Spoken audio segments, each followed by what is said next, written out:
नमस्कार, ICTS के 9 bulletin दिन में बिहार में आपका स्वागत है। आपके साथ मैं हूं मुस्कान। खबरों की शुरुआत करेंगे, लेकिन उससे पहले एक नजर डालते हैं आज की सुर्खियों पे। सिवान में पीएम मोदी की हुंकार, पंजा और लालटेन ने बिहार को गरीबी में ढकेला। प्रधानमंत्री नरेंद्र मोदी के सामने मुख्यमंत्री नीतीश कुमार का बड़ा बयान। नरेंद्र मोदी को बोले तेजस्वी पॉकेट मार प्रधानमंत्री और अचेत मुख्यमंत्री नहीं चाहिए। पीएम मोदी पर भड़के कांग्रेस प्रदेश अध्यक्ष बोले पिछले दरवाजे से बनाते हैं सरकार। रावड़ी आवास पहुंचे राजद के नए प्रदेश अध्यक्ष, बड़ा दावा किया। पाटलिपुत्र गोरखपुर वंदे भारत एक्सप्रेस शुरू। बिहार बीजेपी को बड़ा झटका, विधायक की गई सदस्यता। राजद कार्यकर्ताओं ने सीएम नीतीश के ऑफिस को घेर लिया, जमकर नारेबाजी। कटिहार में अवैध असम एक्सप्रेस और ट्रॉली की भीषण टक्कर। बिहार में स्कूलों का समय फिर बदला। अब खबरें विस्तार से।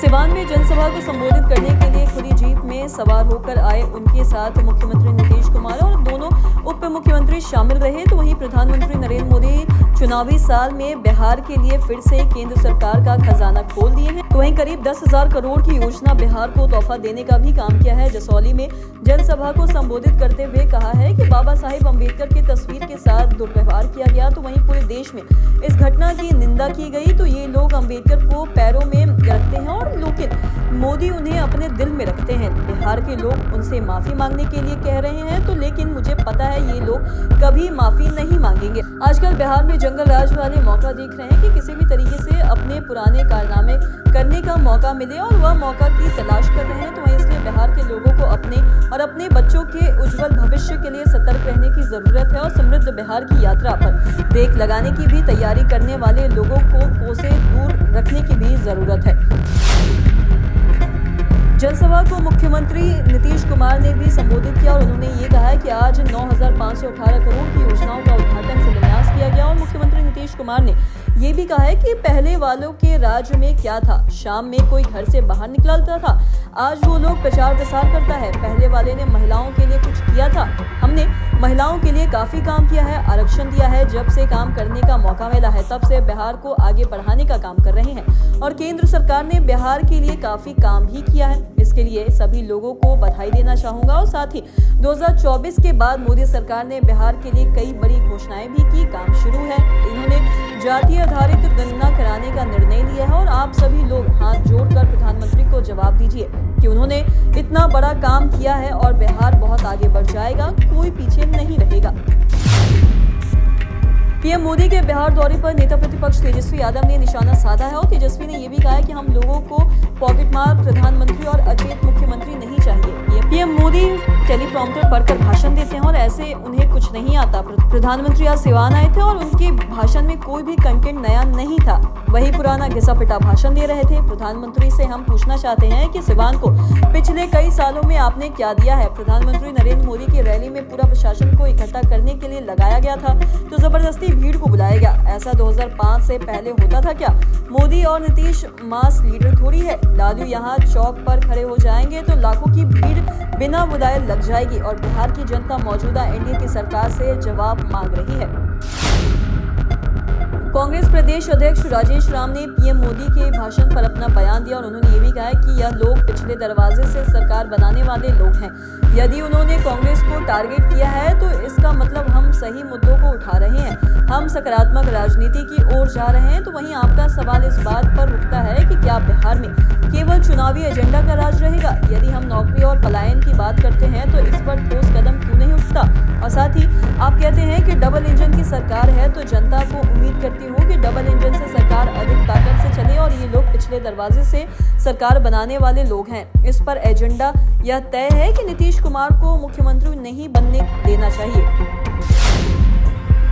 आरजेडी के प्रदेश अध्यक्ष मंगनी लाल मंडल राबड़ी देवी के आवास पहुंचे। इस दौरान उन्होंने प्रधानमंत्री नरेंद्र मोदी के लगातार हो रहे बिहार दौरे को लेकर निशाना साधा है और मंगनी लाल मंडल ने यह भी कहा है कि पिछले कुछ महीनों में प्रधानमंत्री 3 बार बिहार आ चुके हैं। यह चुनावी साल है, इसलिए बार बार दौरा किया जा रहा है। एनडीए में अंदरूनी परेशानी है और जेडीयू और बीजेपी के बीच असंतोष और एंटी इनकम्बेंसी का माहौल है। तो वही कारण यह है कि पीएम को बार बार यहाँ लाया जा रहा है और प्रदेश अध्यक्ष ने दावा किया है कि बिहार में विपरीत हवा बह रही है और पीएम के दौरे का कोई भी असर नहीं पड़ेगा, बल्कि असर उनके खिलाफ ही होगा। बाबा साहेब अम्बेडकर के कथित अपमान से जुड़े एक वीडियो पर भी कहा है कि मैं खुद उस दिन मौके पर मौजूद था जब लालू यादव का जन्मदिन मनाया गया। जो फोटो और वीडियो वायरल किया गया था वह फर्जी है। बीजेपी झूठ और छल की राजनीति करती है। पाटलिपुत्र गोरखपुर वंदे भारत एक्सप्रेस शुरू हो गया है। बता दें कि पीएम मोदी ने इसका वर्चुअल उद्घाटन किया और बिहार की राजधानी पटना से उत्तर प्रदेश के गोरखपुर को जोड़ने वाली वंदे भारत एक्सप्रेस अब पूरी तरह से तैयार है और इसे 100% सुरक्षित ट्रेन बताया गया है। इस ट्रेन का संचालन पाटलिपुत्र जंक्शन से होगा और इसका उद्घाटन प्रधानमंत्री नरेंद्र मोदी ने वर्चुअल माध्यम से हरी झंडी दिखाकर किया है। तो वहीं यह नई वंदे भारत एक्सप्रेस उत्तर बिहार के तिरहुत और साथ ही चंपारण क्षेत्र से होते हुए गोरखपुर तक सप्ताह में 6 दिन चलेगी, जिससे यात्रियों को तेज, सुरक्षित और आरामदायक सफर का भी अनुभव मिलेगा। ट्रेन का नियमित संचालन 22 जून से शुरू होगा, जबकि 21 जून को उद्घाटन स्पेशल ट्रेन के रूप में इसे चलाया जाएगा और यह ट्रेन शनिवार को छोड़कर सप्ताह के बाकी 6 दिन चलेगी। और किराए की बात करें तो पाटलिपुत्र से गोरखपुर तक एसी चेयर कार के लिए न्यूनतम किराया 925 रुपये और एग्जीक्यूटिव क्लास के लिए अधिकतम किराया 1820 रुपये तय किया गया है। भाजपा विधायक मिश्री लाल यादव की सदस्यता समाप्त हो गई है। कोर्ट से 2 साल की सजा मिलने के बाद बिहार विधानसभा ने सदस्यता खत्म करने का निर्णय लिया है और इस संबंध में बिहार विधानसभा सचिवालय की तरफ से अधिसूचना जारी कर दी गई है।